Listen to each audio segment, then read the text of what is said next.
Hello, it's Dr. Christine Arseneau, PharmD, Functional Medicine Certified Health Coach. And today I was just thinking about habits and how you are what you repeatedly do. And it's those everyday habits that we implement, the things that we do every day on a daily basis that make up who we are.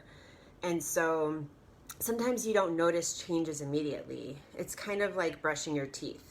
You do it multiple times a day, every day, and it's not like you notice a big difference right after you do it, but don't do it for a few days and you'll definitely notice, right? So sometimes you don't think that something has that big of an impact, but it's part of the maintenance. It's part of creating that lifestyle where you're able to stay in a healthy state.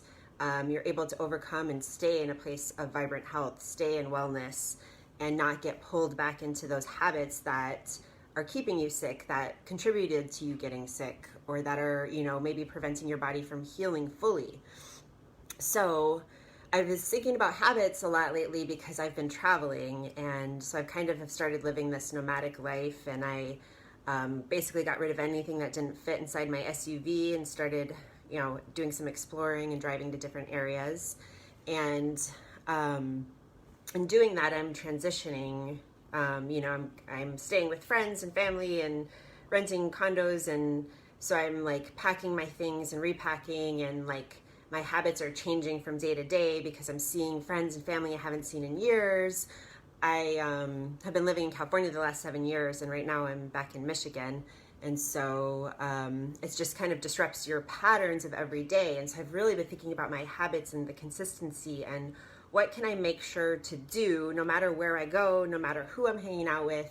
How can I take care of myself and continue to do that? And what's most important, because we get thrown off of our patterns because life gets in the way, especially the way that I'm living right now.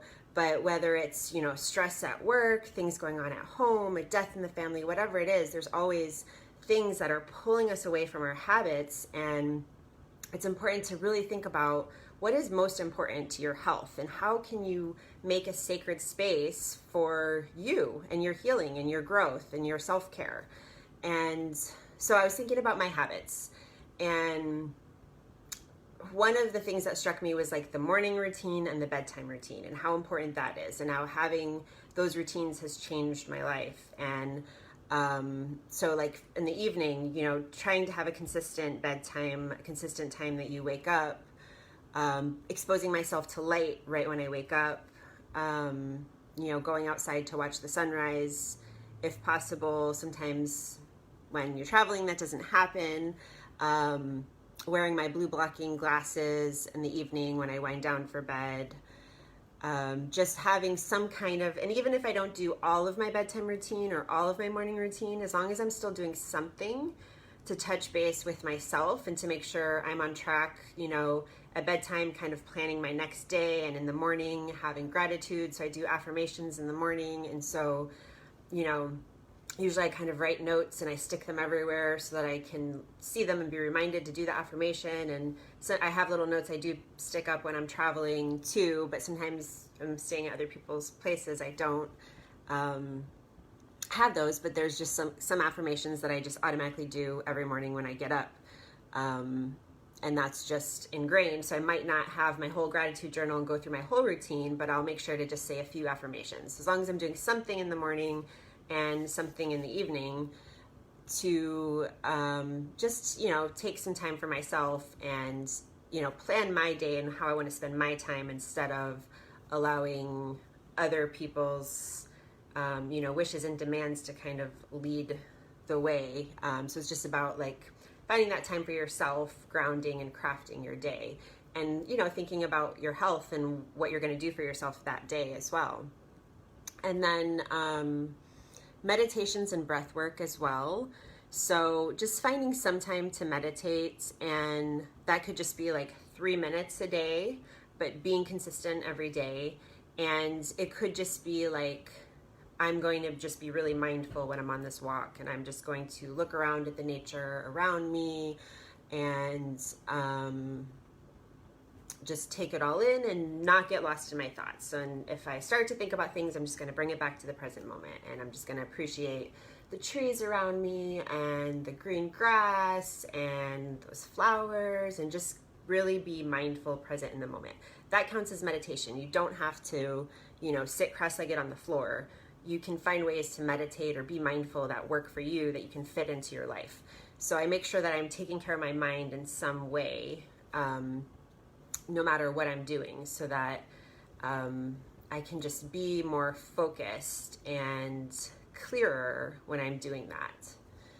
And then time in nature is another big one, and that one you can kind of incorporate. Like, you can be mindful in nature, or do breath work in nature, get some movement in. So movement is another one that can be done in nature. And so specifically grounding is one of my habits I make sure to do every day, and that means walking barefoot outside for half an hour a day is my goal, and sometimes longer. I like to go to the beach. I'm right by Lake Michigan here, so but if I'm not someplace that I can do that, then I at least, touch trees, touch rocks. You can ground that way. You don't have to be barefoot, but grounding is so important because you're picking up the electrons from the earth. The earth has this endless supply of electrons, and they're negative ions, and so they cancel out the free radicals in your body, and so that decreases inflammation right away,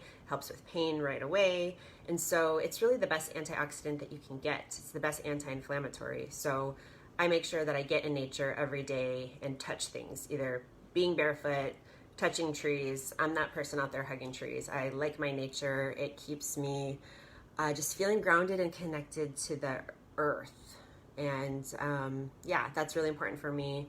No matter where I am, that's really what keeps me well, is touching the earth. It's pretty simple.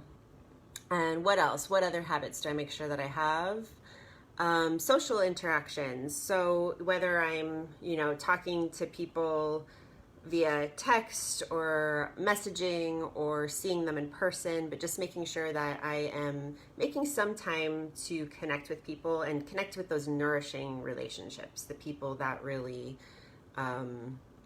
nourish me and fill me up, and where I enjoy our time together and we can laugh together. And so laughter and having fun is another habit that I try to incorporate into my life. And so that could be, again, like doing something fun in nature, dancing around the house with my dog. That incorporates movement and fun. If you can do things to make your habits fun, you're more likely to keep doing them. And if you can do them in a way where you incorporate them into your life, so that like maybe your exercise is like walking to work if you have an office or something, or like you incorporate walking throughout your plan of the day, it's more likely that you'll do it than if you like try to go to the gym or do something that you kind of keep putting off or you're dreading. So if you can make movement part of your day, as much as you can. So some of us, are really struggling with our energy, and there's very limited things that we can do throughout the day. And so then you might want to think of more restorative movements that you could do, and slower paced yoga classes and things like that, taking some time to stretch, but just making sure that you're taking care of your body in whatever way that you can do at this stage that you're in, and listening to that and realizing that that can change. And even if you're not at the place that you want to be yet, that you can do what you can do now, and manifest what you want, see that vision of that healthy you, but just have some compassion for where you're at. As during my bad days, sometimes I couldn't even walk my dog around the block, and so I had to just rest. So just respecting where your body is at is really important in the process as well. And so those would be my habits that I try to incorporate into my lifestyle that really help. So a morning routine, an evening routine before bedtime, spending time outside, especially grounding, but just being in nature, having fun, connecting with people, and moving my body. And so hopefully there are some tips in there that gave you some ideas of certain habits that you might want to kind of incorporate into your life, and how exactly you would incorporate those into your lifestyle. So if you have any ideas of anything that you want to add, go ahead and comment below, and I hope you have a wonderful day.